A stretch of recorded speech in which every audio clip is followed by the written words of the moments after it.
আসসালামু আলাইকুম লন্ডন বাংলা ভয়েসের পক্ষ থেকে আপনাদের সবাইকে স্বাগত জানাচ্ছি। এই মুহূর্তে আছি পূর্ব লন্ডনের ব্রাডিয়ার সেন্টারে। এখানে বাংলাদেশ হাই কমিশন কর্তৃক মানি ট্রান্সফার অর্থাৎ মানি ফেয়ার চলতেছে।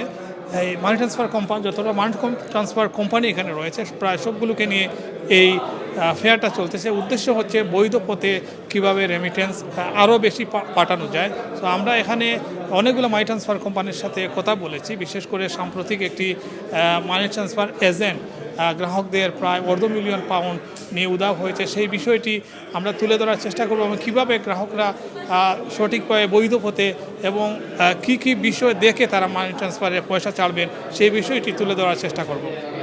অবশ্যই যারা মানুষের টাকা নিয়ে পালিয়ে যাওয়া এটা খুবই অবৈধ এবং অনৈতিক এটি কাজ এবং এটি ক্রিমিনাল অ্যাক্ট। কাজে অবশ্যই এটা যাদের টাকা নিয়ে পালিয়ে গেছে তারা কিন্তু একটা ক্লাস অ্যাকশন স্যুট করতে পারেন এবং এখানকার পুলিশের কাছে রিপোর্ট করতে পারেন।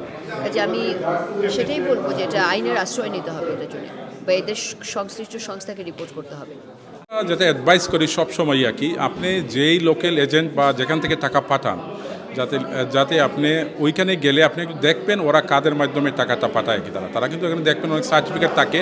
প্লাস আপনি যখন রিসিপ্টটা নেবেন রিসিপ্টে থাকবে কিন্তু কোন একটা প্রিন্সিপালের নামটা থাকবে। যদি না থাকে তাহলে এটা আপনি তাকে জিজ্ঞেস করতে পারেন। আমরা সবাই জানি যে আজকাল সবার কাছে স্মার্টফোন আছে।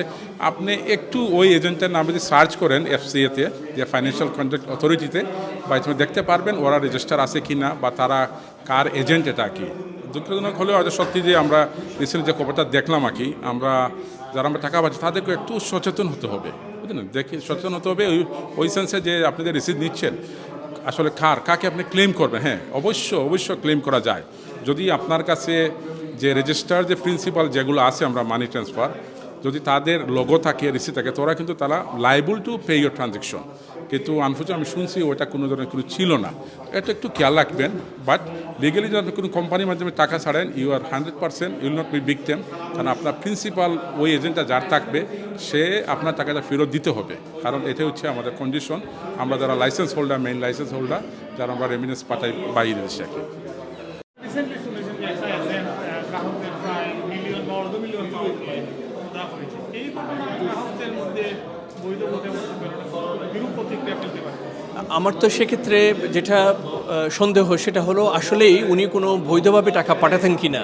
কারণ এটা দেখতে আমি যেহেতু ওনার কাস্টমার না, ওনার কাস্টমারদেরকে দেখতে হবে উনি যে রিসিপ্টগুলো দিয়েছেন ওখানে কি কি ইনফরমেশান আছে, যে ওনার ফার্মটা FCA রেজিস্টার্ড কিনা, এটা HMRC রেজিস্টার্ড কিনা, তারপরে উনি যদি কোনো কারো এজেন্ট হয়ে থাকেন তাহলে সেই ওনার প্রিন্সিপাল যিনি ওনার ওই ফার্মের নামটা উল্লেখ আছে কিনা, কিংবা ওনাদের ফার্মের যে রেফারেন্স নাম্বার এটা উল্লেখ আছে কিনা।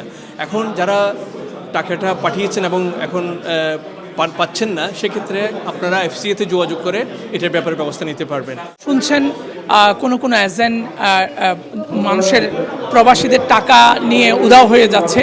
তো আমরা বলবো আপনারা লোভে পড়বেন না। বিশেষ করে হঠাৎ করে যদি কোনো এজেন্ট অতিরিক্ত রেট দেয়, আপনারা যাচাই বাছাই করবেন, এই এজেন্টের ব্যাকগ্রাউন্ড দেখবেন।